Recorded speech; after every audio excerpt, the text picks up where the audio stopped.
Greetings, Assalamu alaikum, welcome everyone. My name is Saqib Safdar and I'm your host and also the founder of the Hikmah Project. Today we'll be speaking to Jane Clark on her journey from physics to metaphysics, and that of Ibn Arabi in particular. But before we get into that, just a few updates. There's a new Hikmah Project site. It's still the same web address, thehikmahproject.com. Do pay us a visit. The podcasts are free. You can also click on subscribe, and through the various podcasting platforms subscribe to our podcasts. You can register as a free member, so whenever there's a new post you'll be notified. But also please do consider supporting the Hikmah Project either through a one-off payment or by becoming a member. It's literally about a cup of coffee per month, and you get access to all the posts, in which they are good quality transcripts, summaries of the posts, as well as any accompanying material to the podcast. And you also get an invite to the weekly reading circle. We are currently reading Imam Ali, From Concise History to Timeless Mystery, and are on chapter 2, and that's held at 7:30 p.m. to 9 p.m. UK time every Thursdays. The recordings are available as well if you can't make those times.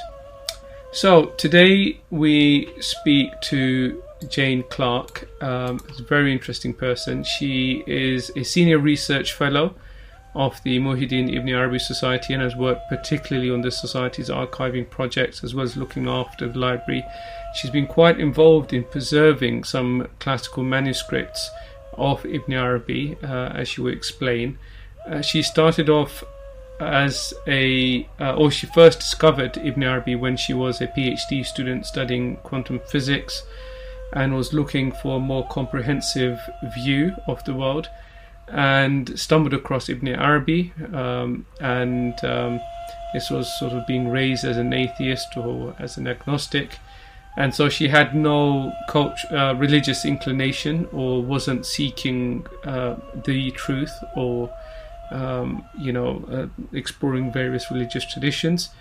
But she came across Ibn Arabi and things changed, and then she spent over 40 years studying Ibn Arabi and learning Arabic. She is engaged in teaching courses and lecturing on his thought both in the UK and abroad, and in researching and translation of the Akbarian heritage.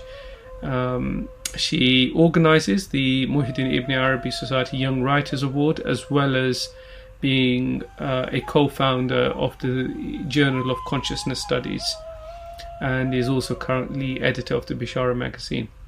So, without further ado, here's a podcast. Welcome, Jane. Lovely to have you on the Hikmah Project podcast. Lovely to be here. So, just to start off, could you tell us about your journey to Ibn Arabi? What led you to him? In inverted commas, it was a kind of coincidence, because I had no initial interest in Ibn Arabi, or in fact in any kind of spirituality.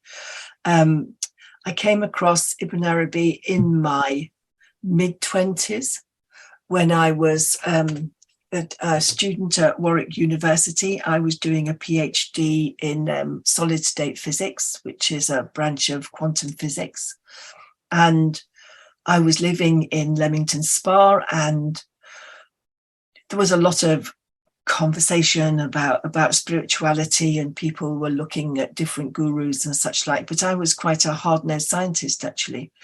And I wasn't particularly interested in this. But one day somebody said, as people did, oh, it's a Sunday afternoon, we're driving down to this place called Swire Farm in Gloucestershire, which was maybe an hour and a half away from Leamington. And so I went along for the ride, really. And we went to Swire Farm, which was the first of the centres for the Bishara School. and it was a beautiful place in Gloucestershire.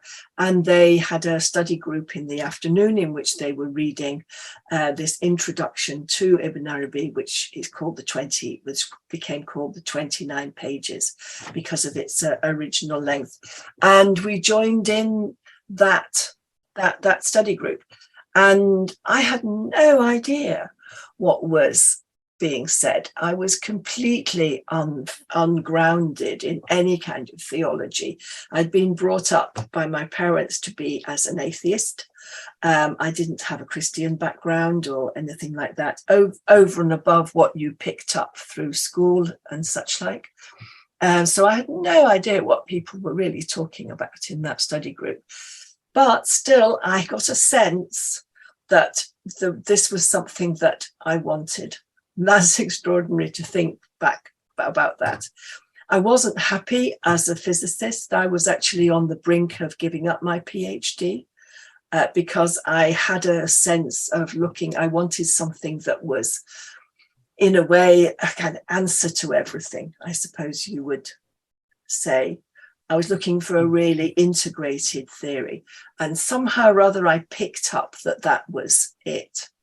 And then soon after that, I gave up my physics PhD and I went into community work. I became quite political for a few years. And I used to go back occasionally to Swire Farm because I'd liked it so much, but I was not at all serious about it.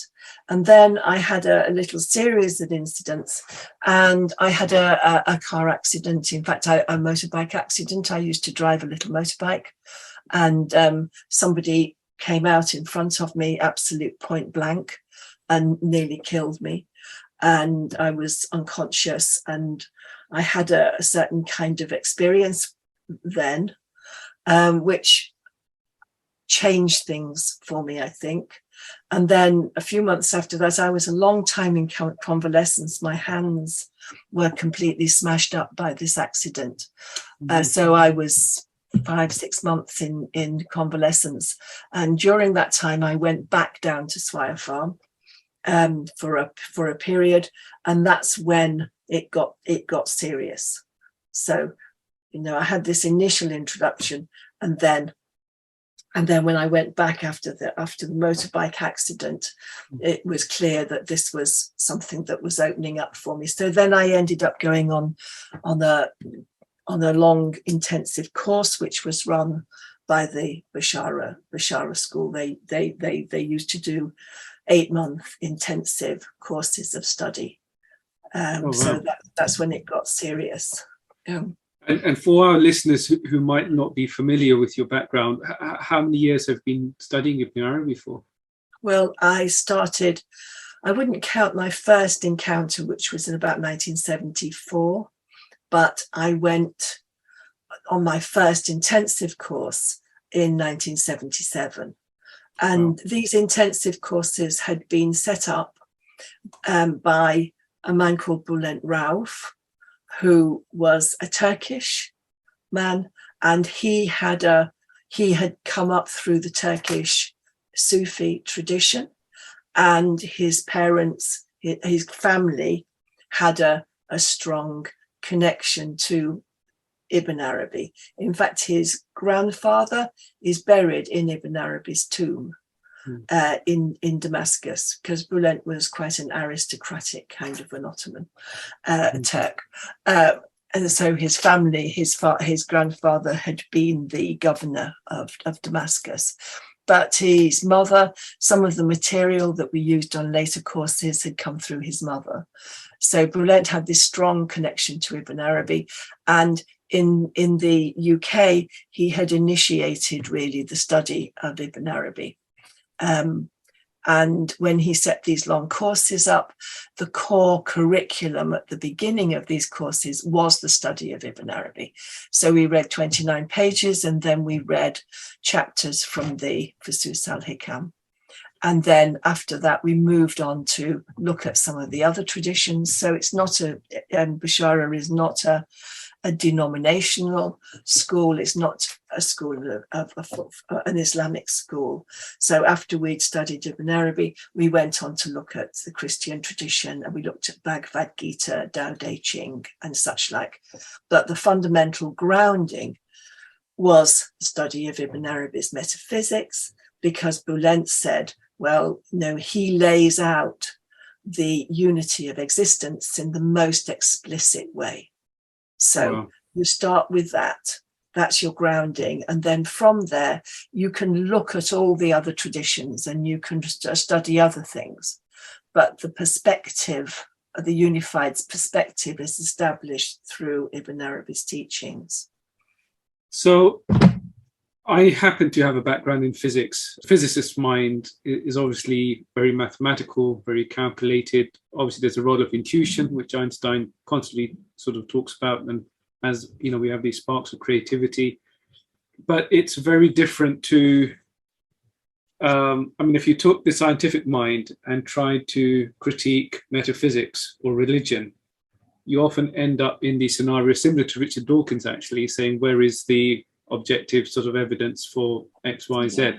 And so what happened when you were studying Ibn Arabi? Were these mere concepts you agreed with, or was it more than just an academic study in which there was a level of intellectual agreement or disagreement? Well, I think, certainly at the Bishara School, it's not academic study. These courses were not academic courses. They were residential courses. We were involved in, it was laid out into four aspects. So one of them was study of material, working with the mind. One of them was meditation. One of them was work, which is a service, serving the world, serving your fellow students, etc. And the fourth one was devotional practice. So those were the four elements of the course. So the underlying aim of the courses was and is within, because Bishara is still going, the same form of intensive course is no longer going, but Bishara as a educational organization is still going. The aim is always self-knowledge. So it's not knowledge of the world. And that's the distinction, really, I think, between what you would say a physicist is trying to do. You're trying to find out about the external world. Whereas what we were introduced to in the Bishara school was that knowledge is based on your own self-knowledge, not knowledge of who you are. And so that includes all aspects of yourself. And that's what did attract me initially, as I said, to Ibn Arabi, because you could see that physics was sort of edging towards a kind of unified perspective. You know, contemporary physics, it does this, but it's absolutely in the intellect, and it's not integrating the rest of the human constitution, your emotions, your actions, etc., etc. So the Bishara schools were aimed to at that level of knowledge, of actually being if you like, a transformative, personally transformative knowledge, not just facts or information about the world. I'd like to read out a passage from the Futuhat al-Makkiyah, which I know they use at Bishara often at the beginning of reading text together. And it sets the intention. And this is from Book 1, Chapter 89, from 26 to 30. We empty our hearts of reflective thinking, and we sit together with God, al-Haq, on the carpet of adab and spiritual attentiveness, muraqabah, and presence and readiness to receive whatever comes to us from him, so that it is God who takes care of teaching us by means of unveiling and spiritual realization. So when they have focused their hearts and their spiritual aspirations on God and have truly taken refuge with him, giving up any reliance on the claims of reflection and investigation and intellectual results, then their hearts are purified and open. Once they have this inner receptivity, God manifests himself to them, teaching them and informing them through the direct vision of the inner meaning of those words and reports in a single instant. Could you comment on that and elaborate on what that means to you and what Ibn Arabi might have meant by that? Well, this is might be an even larger subject than you think, actually. So one thing that we're talking about, the purpose of the Bishara courses and self-knowledge. One of the things that was emphasized on those was what is called the making of each individual, making a connection with reality, with the one reality, making their own connection with that.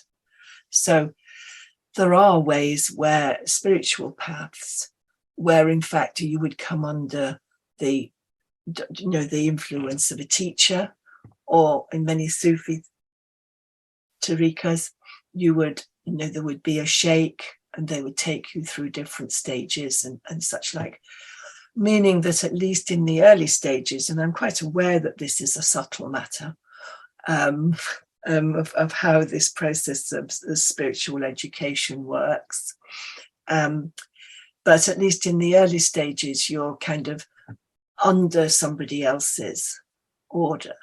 But within the Bishara school, that was overtly, explicitly never the case. It was set up as a place where there were no teachers or gurus, but it was to do with each person making this private connection with the one reality. And this is very, very much in line with the way that Ibn Arabi talks about it. I mean, the idea comes from Ibn Arabi, really. And he calls this the private face, or this particular face, the Wajh al-Khas. So this is like a sort of private umbilical cord between each person and the one reality. And there is no intermediary in that connection. It's direct. And this is what this passage is pointing towards. That when you sit down and you study a text like the Fusus al-Hikam, in fact, when you say particularly the Fusus al-Hikam, actually I'll explain why I say that in a minute. But any text, any spiritual text, then from Ibn Arabi's point of view, you're not receiving, the knowledge, you're not imbibing the knowledge of this text as such. You're putting yourself into the place to receive knowledge from the place from which that text originally came. I mean, he would say this about Quran as well, that when somebody sits down to study the Quran, then what they're doing is placing themselves in the situation of receiving that knowledge from the same place that it came to Muhammad. So the Quran does not become an intermediary in your knowledge of yourself or your knowledge of God.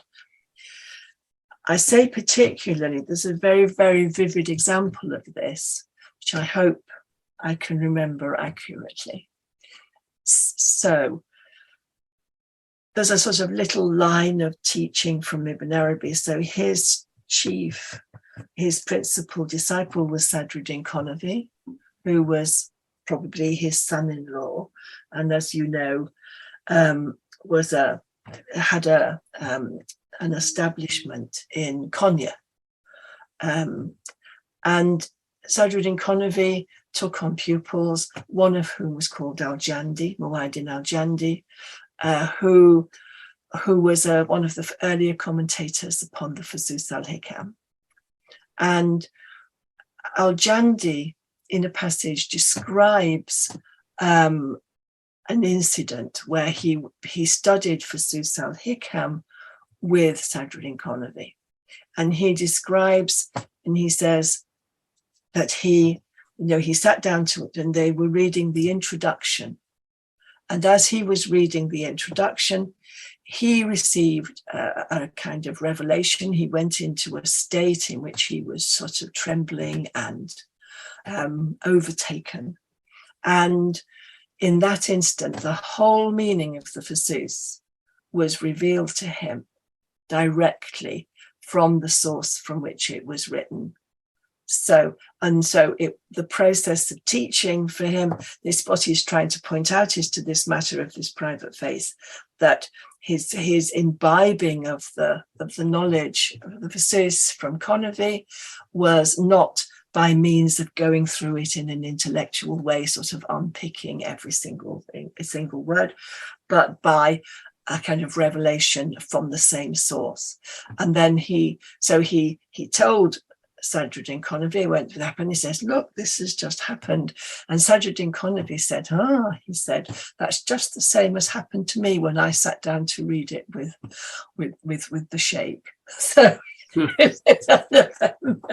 so there's a specific, so this is a specific teaching example of what this passage you've read out, I think, is pointing at, that the knowledge is received directly from the source. It doesn't really come down through a kind of line of transmission where you're receiving the book and then you've got the knowledge of the book, etc., etc. It's coming directly from God. So that's how I would read what you're talking about. That's amazing. And that actually reminds me about I wouldn't say it's a controversial topic, but it's one that obviously people have very clear views on in the Sufi tradition, and that's around the role of text. And one school of thought is to do away with text and engage in zikr and practice, because it's the experience the tasting that will, give you what you need.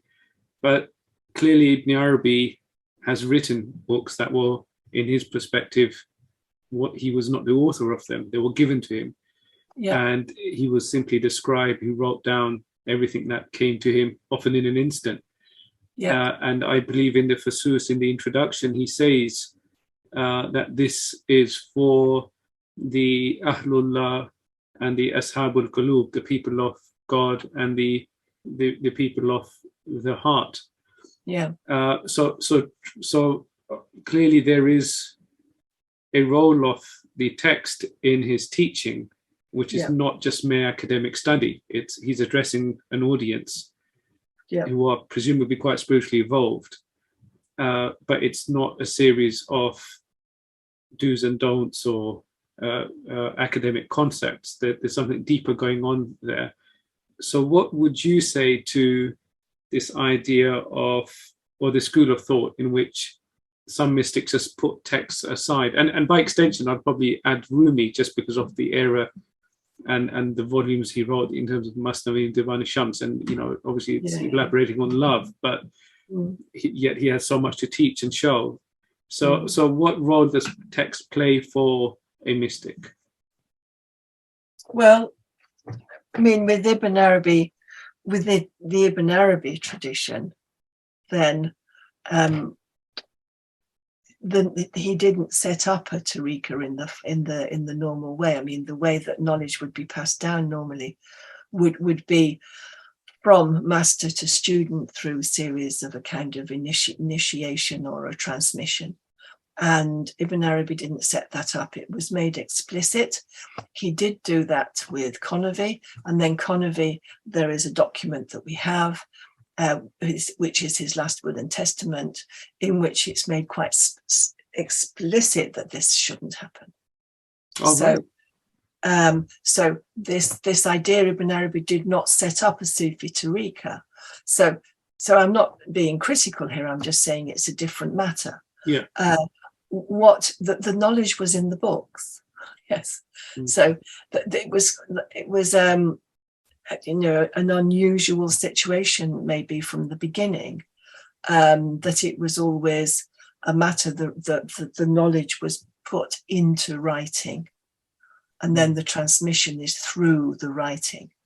So although you say the knowledge of the book came without actually, directly to the heart, it's still the knowledge of the book that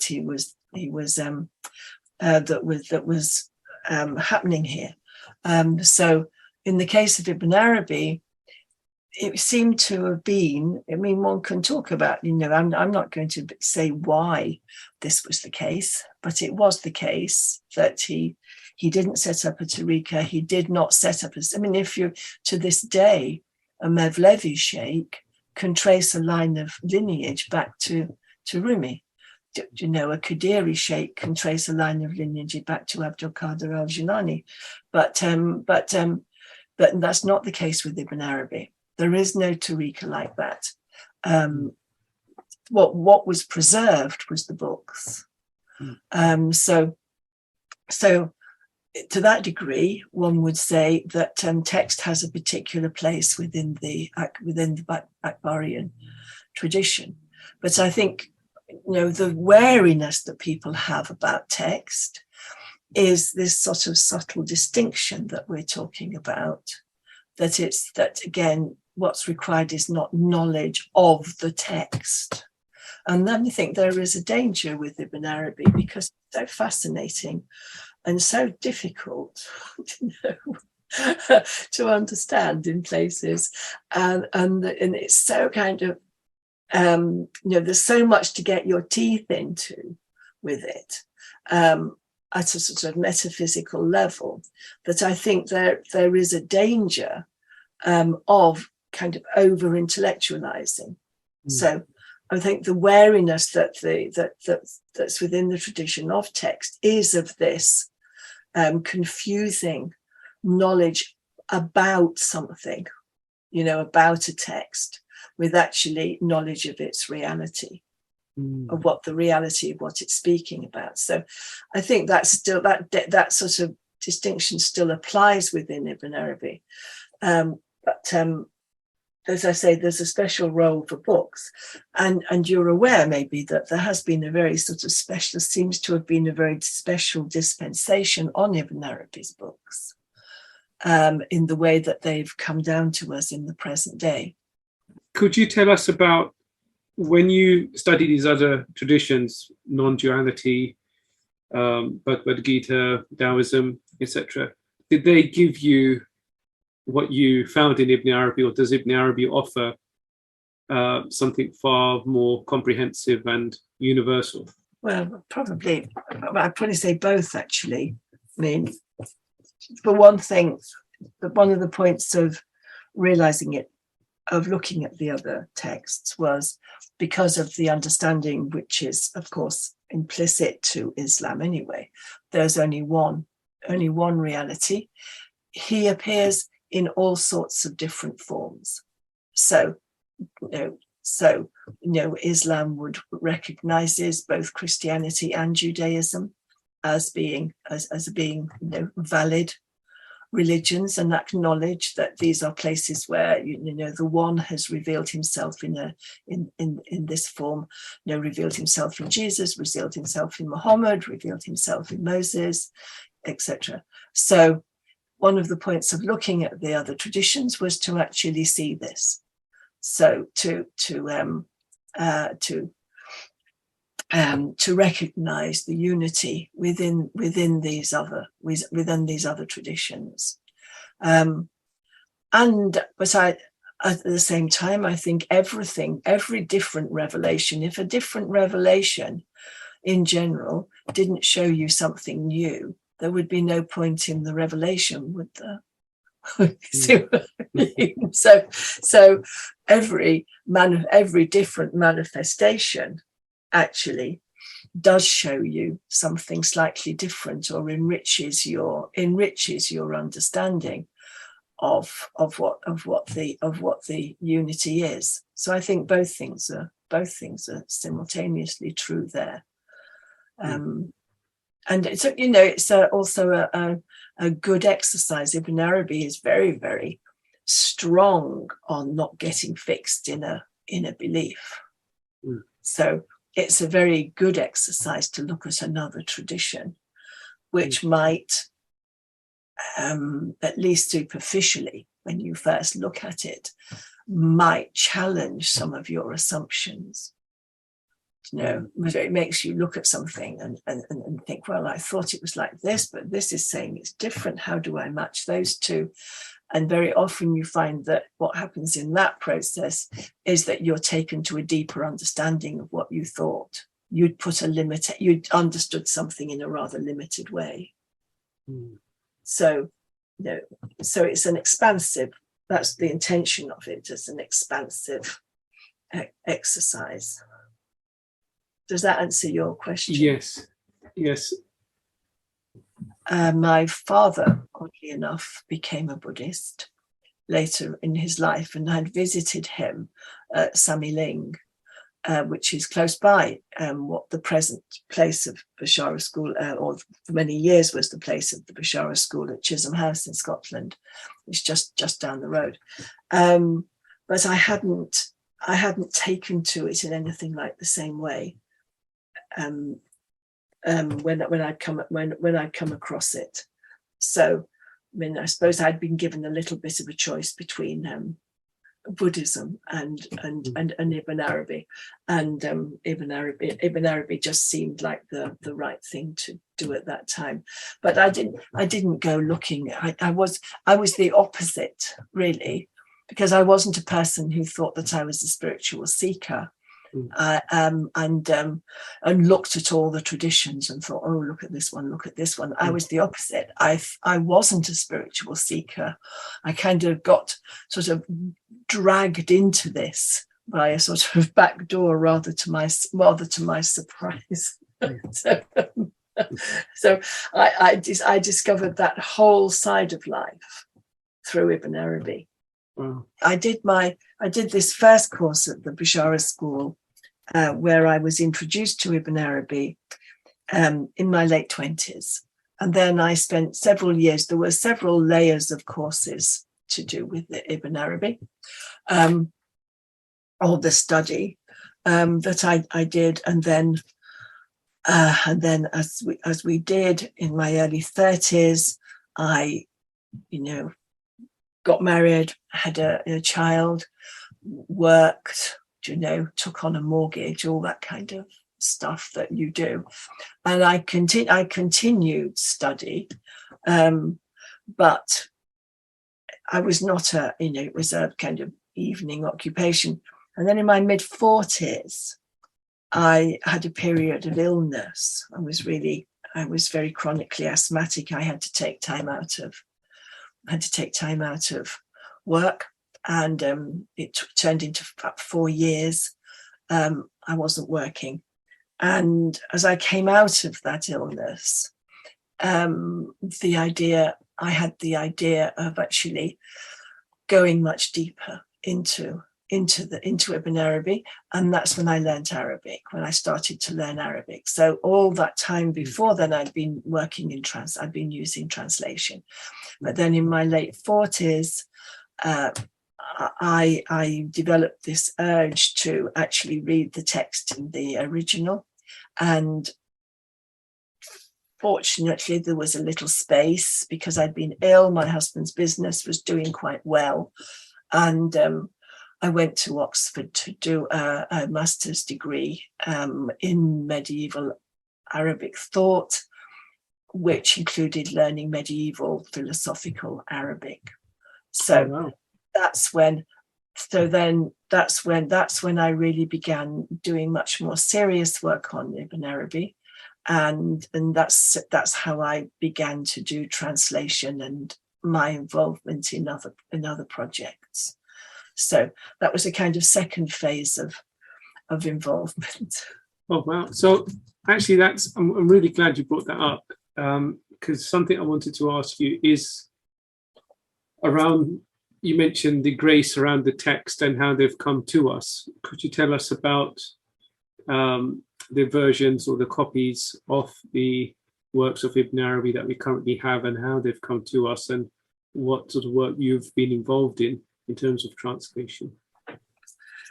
This was something that one of the things I did to help me to learn Arabic was I became the librarian for the Muhyiddin Ibn Arabi Society, which is based in Oxford, which had also been founded by Bülent Rauf, who I've mentioned as the consultant to the Bishara School. So the two things were connected, but the founding of the Muhyiddin Ibn Arabi Society was because Bülent had been brought up within the Akbarian tradition in Turkey, and he wanted to introduce it to English speakers, but he found that there were hardly any texts available. In fact, one of the reasons we have this strange thing called the 29 pages was that there was nothing actually in print at the time. So he had to sort of cobble together this kind of document in order to introduce us to the metaphysics. So the purpose of the Ibn Arabi Society was to encourage scholarship and translation of Ibn Arabi's works. And that was founded something like 1977. And it's actually been, whether it has been hugely successful or whether it was just founded at a time when there was a particular movement going on. But I mean, nowadays, there are hundreds and hundreds of translations of Ibn Arabi texts, and he's become very widely studied. Both in the Middle East and in the West, in Europe, in America. But it was so that was the foundation of the Ibn Arabi Society. So I became more involved in that when I was wanting to learn Arabic. And one of the projects that we began was called the Archiving Project, because there are hundreds and hundreds of manuscripts of Ibn Arabi's works, and even then there were loads and loads of editions in Arabic, but many of them were very inaccurate because they were very late. So translation, critical editions of Arabic works were being produced from very, very late manuscripts, which had all sorts of annotations and mistakes in them. So there was a kind of academic drive to go back to some of the earlier texts. All those earlier texts most of them are in Turkey. They're still in Turkey, in the Turkish public libraries there. And something around 1998 or something like that, I can't remember, just before the millennia, there was a terrible earthquake in Istanbul, and some of the libraries were affected, and we almost lost a few of the most precious manuscripts of the Akbarian tradition. And at that point, the Turks, it's a different matter now, but at that point, the Turks were not very interested in their Ottoman heritage, and these manuscripts were being kind of neglected. And there was also at one point a major theft from the principal library where Ibn Arabi's works were kept in Konya. So there was a thought that we needed to preserve this heritage just in case it all disappeared in fire and flood. And so we set out to make digital copies. So we made the society, the Ibn Arabi Society, has created a digital archive of the earliest manuscripts of Ibn Arabi works. And that contains something like 3,000 copies of manuscripts now. So, and we created, in order to do that, I did this with my colleague Stephen Hertenstein. And in order to do this, we had to do a lot of research into which were the earliest copies, where were they, etc., etc. So that was a whole research project that's gone on for the last we started in about 2001. So about 20 years we've been doing that. So that's what the society did, and that's how my involvement came about. And what we discovered was that there are an extraordinary number of these early manuscripts. The major works by Ibn Arabi, you've already mentioned the Futuhat al-Makkiyah, the Meccan Revelations. I mean, the extraordinary thing about Meccan Revelations is that we have a handwritten copy. We have Ibn Arabi's original handwritten copy of the second recension of that book. Apart from one volume, there are 37 volumes. There's one volume that's a facsimile, but the rest of it is we have that copy in Istanbul in the original hand of Ibn Arabi. And we also have not an original by Ibn Arabi of the Fusus al-Hikam, but we have a copy written by Sadruddin Konavi, which was copied during a reading session with Ibn Arabi, and which Ibn Arabi signs in 2 places to attest to its accuracy. So we have the 2 major works of Ibn Arabi's. We have actual attested or autograph copies of the original text. We have actually something, and I didn't look this up before this interview, so I can't remember exactly figures, but we have something like 66 manuscripts which actually have Ibn Arabi's handwriting, either written by him or attested to by him. So and this is absolutely extraordinary if you compare it with comparable figures. If you take Shahabuddin Suhrawadi, for instance, who was a contemporary of his, there's 1 manuscript. That's much more usual. I mean, we're talking about 1240. We're talking about 800 years. So the reason for this was that there were particular lines of preservation. So Sadruddin Konavi was the most important. He became Ibn Arabi's literary executor. As I already said, the heritage was really in the books. So Sadruddin Konavi, who was a wealthy man, set up a special waqf in Konya where these books, the books were kept and preserved. So the majority of them of the major copies, the major preserved copies came through that, and then they transferred in the late 20s when the tariqas were all nationalized. They transferred to the Yusufiyya Library, which is a little octagonal library at the gate of Mevlana's tomb, if you've ever been there. As you go in, there's this little octagonal building, and that's the Yusufiyya Library where Ibn Arabi's heritage transferred to. But there were a couple of other lines of transmission.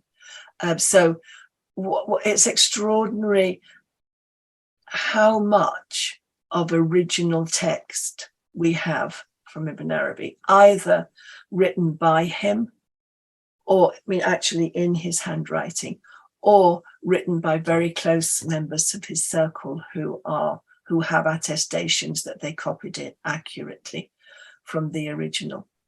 So the written heritage has an extraordinary pedigree.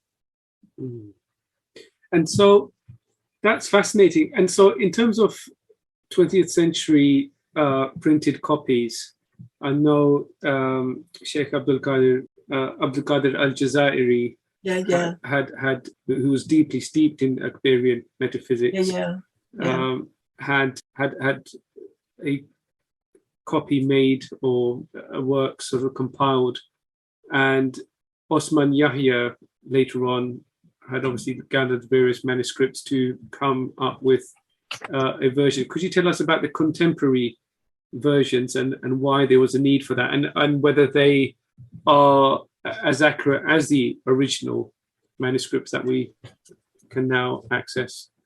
Yes, yes, you realize that one of the interesting things, the reason that, again, that the manuscript tradition is so important, is you realize there was no printing in the Arabic world until mid 20th century, mid 19th century. So this is 1887 or something like that. We get the Futuhat coming into print. The Ottomans didn't like printing, and there were considerable difficulties setting Arabic in lead type.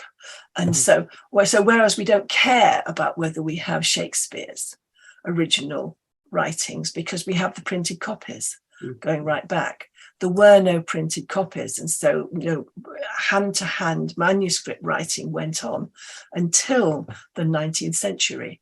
So that's 700 years. when Abdul Qadir al-Jazairi had his supervised, I think it was the third imprint of the Futuhat, he sent it to Konya, which was to the Waqf of Sadruddin Konavi in Konya, to have it checked against the original that was at that time kept there. So over the centuries, when you do the research into the manuscripts, you see that it became a little bit of a centre, not so much of pilgrimage, but I suppose a kind of scholarly pilgrimage, that, you know, this Waqf in Konya, people would go there to copy the manuscripts, and if they wanted to get the good ones. So that first copy of the Futuhat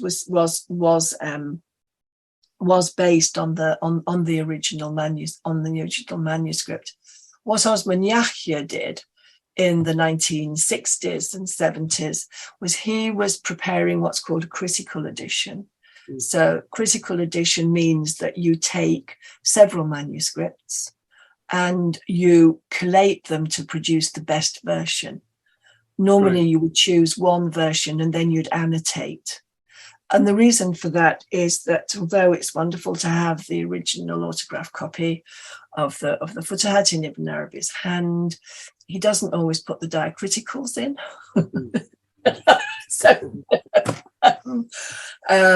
So it's not always exactly clear what he meant.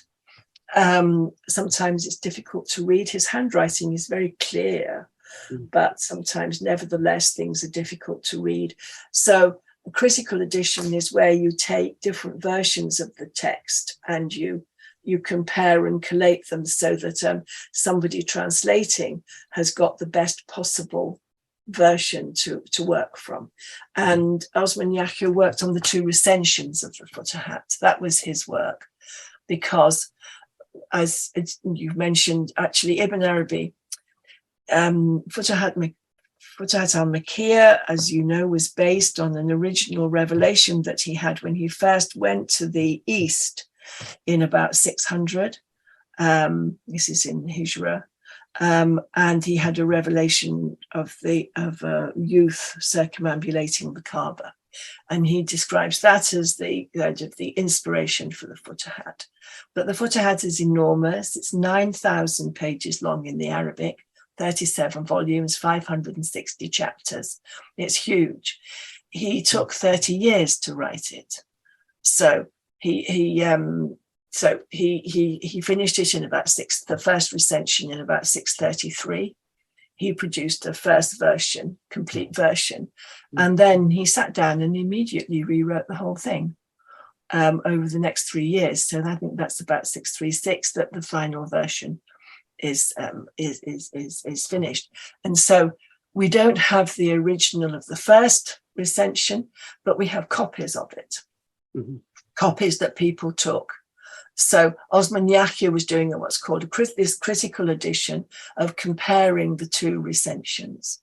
Oh, I see. He never completed it. He was intending it would have been about 30 volumes, and he got to about 14, I think. Right. Something like that. We do have a good edition now, which is based on the Konya manuscript, which has been done by Sheikh al-Mansub in the Yemen. So there's a group of scholars in the Yemen who have done some wonderful work on Ibn Arabi texts. And they have produced a really fine critical edition of the whole Futuhat. Wow. And so just to be clear, two questions. Why did Ibn Arabi write out the Futuhat again? And I believe the second copy was done 2 years before he passed away. So he's obviously dedicated 3 intensive years to, rewriting that. And are the manuscripts currently in Konya, or have they now been moved to? They're in Istanbul. Istanbul, yeah. Yeah. Oh, I see. Right. They're both the Futuhat and the Fusus are now in the Museum of Turkish and Islamic Art. In the center of Istanbul, where they're very well looked after, I think. Right. So that answer, yes. Why he did it, And you'd have to ask Ibn Arabi that. I mean, I think people do find, I mean, I think not huge differences, but there are differences. Maybe, I don't know. I could imagine doing that if you've put something together. I mean, during that intermediate period when he was writing it, he was traveling for a lot of the time. He settled in Damascus at the end of his life, but there's an intermediate period, there's 20 years where he's constantly on the move, moving, you know, Cairo to Damascus, to, you know, to Malatya, to, you know, all over the place, to Mosul. And he was writing all the time when he was going. So maybe he felt it was all a bit bitty. I don't know. But that's what he did.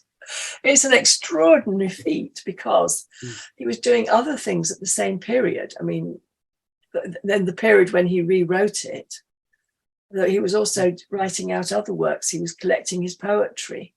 He was doing this, he was doing that. I mean, it's an extraordinary feat of writing to have done that.